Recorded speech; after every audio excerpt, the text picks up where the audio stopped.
উড়িষ্যায় পিটিয়ে হত্যা করা হলো মুর্শিদাবাদের জুয়েল রানাকে শুধুমাত্র জয় শ্রীরাম না বলার কারণে।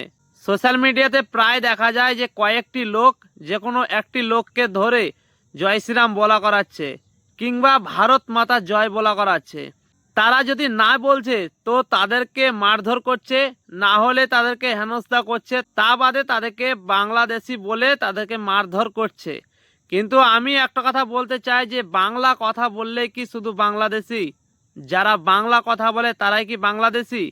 তাহলে পশ্চিম বাংলাতে তো পুরো জায়গাতে বাংলা কথা বলে, তাহলে কি আমাদের পশ্চিম বাংলার সমস্ত লোক বাংলাদেশি?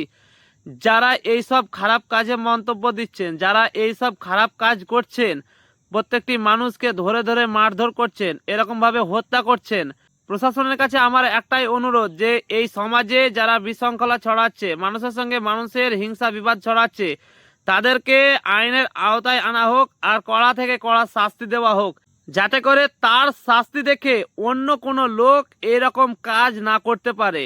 সেরকম শাস্তি দেওয়া হোক, আমাদের এটা দাবি প্রশাসনের কাছে।